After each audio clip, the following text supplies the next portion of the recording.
just wanted to ask the panel about, to follow up on this issue of access in the north and the importance of having quality access to data and education services and that sort of thing. There's obvious bandwidth limitations in some of these remote regions because satellite is the only viable option for getting bandwidth. And I'm just wondering what you think of the concept of something that we've been talking around at the office of fare shaping, where the public or community has a decision over what kinds of traffic will get priority within their community for the public good, like that be education services or that sort of, or medical imaging or something along those lines. The sort of flipping the whole throttling issue around and putting throttling in the control of the public in some of those settings. Do you think that's a fair concept to consider in some of these remote communities? Well, I don't want to tell stories from home, but you know, 10 years ago a lot of my communities were sharing phone lines, and then we had dial-up. And I had a guy in the other day from one of my most isolated communities, and he was pissed off that they can't get the internet. And I said, like, what's out there? And I said, bushmen and prospectors and minnow trappers. And he said, yeah, and we need the internet. Like, we cannot do our business any longer. And I was thinking, we didn't have phones out there 10 years ago. So I say it in a way not to be dismissive, but to show how pervasive the issue of digital access is now. These are essentials. Like, when I got you know, a lifelong bush guy prospector says, I can't do my business if I can't get access. And he lives out in the territory. That shows you. In terms of fare shaping, I guess I'd be pretty wary of, again, even putting any kind of discussion around setting priorities on content, because I can't see it at a municipal level or education level how we would all agree on it, and I think it would open it up to backlash and people would fight. I think it's better to just say we have to increase the broadband access. We've got to build bigger pipes, because otherwise there will always be the argument to say, well, you guys in your community, you can decide this is as much broadband as you're getting. We've got to expand it. From an ISP's perspective, the easy answer is, I mean, I've said it a lot in the last year especially, ISPs are an on-ramp to the World Wide Web. And so the basic principles behind that are build enough capacity to ensure that everybody's able to get online at 100% capacity. From there, within each private networks being whether it be your office space or your university or college or wherever else you may deem it fit, to have an internal network based off of that gateway, you can then judge fair access. That would be the way I would see it.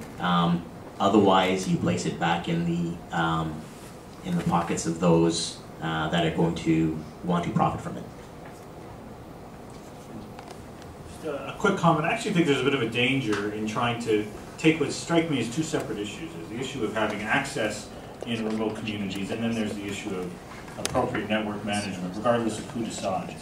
And it doesn't seem to me that these are connected at all. In fact, the notion that we engage in a discussion about, well, might you need certain network management rules, whether community decided or otherwise, in order to ensure that a remote community has access, I don't think it's ever really been put that way. I mean, we've got a problem with getting access into certain communities. And it's not about whether or not you can shape certain kinds of traffic. It's about, for the larger players, there isn't enough of an economic case, and so they don't do it. And at the end of the day, it comes down to decisions either at a community level or at a provincial level or at a federal level to say that universal access to the internet ought to be a right of every single Canadian. And we need to make the investment to ensure that everybody has that access. And acknowledge that even with whatever faith you have in the marketplace, we had the Telecom Policy Review Panel that did a lot of analysis, and their conclusion was, even under the rosiest scenario what the marketplace would provide, there'd still be 5% of Canadians that don't have access. Well, you got to decide whether your Canada is good enough that 5% people don't have access. I mean, mine isn't. And I think that it has to be a fundamental choice in this country that everybody gets access, full stop. And that's not a network management issue at all. That's just basically the principle that we've got to be prepared to expend the necessary dollars to make sure it happens. Bravo.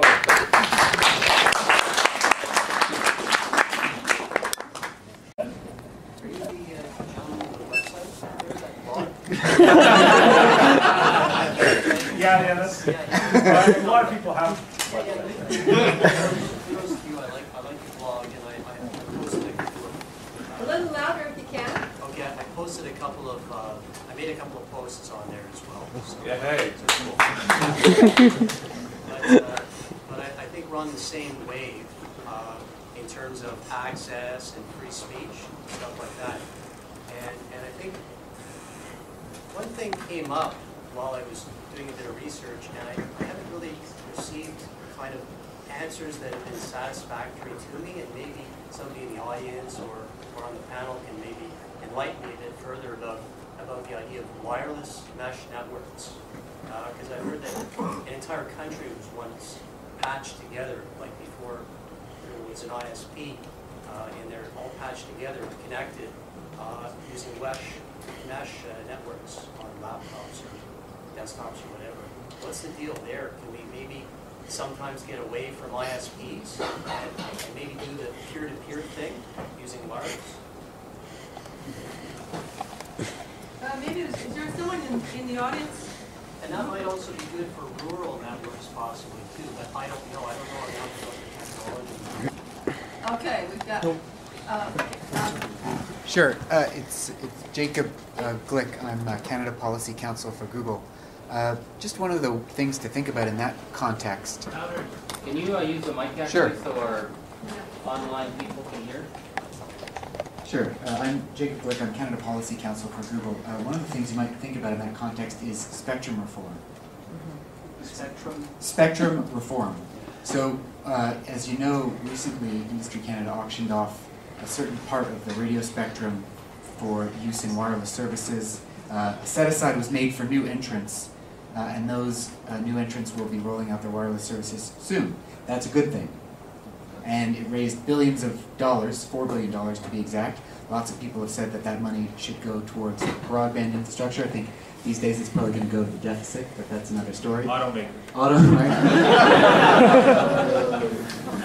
Is this thing on? Try the video. But there's a part of the radio spectrum that is going to free up soon. And that's the part of the radio spectrum used by over-the-air analog television broadcasters. And that presents a huge opportunity for government and for innovation.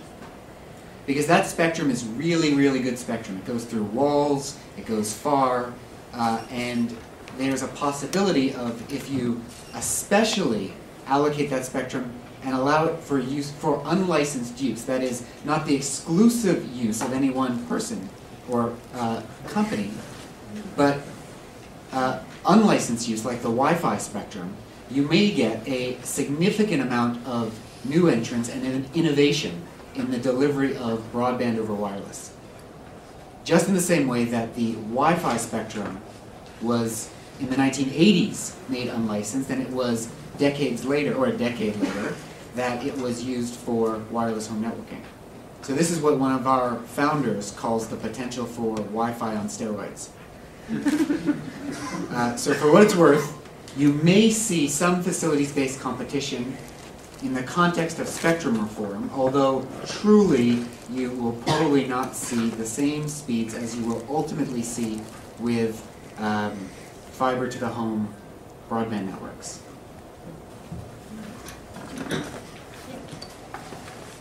I participate in the community wireless group here called Ottawa Got No Wi-Fi, and whether it's a mesh network or whether it's a hotspot system, you still need the ISPs.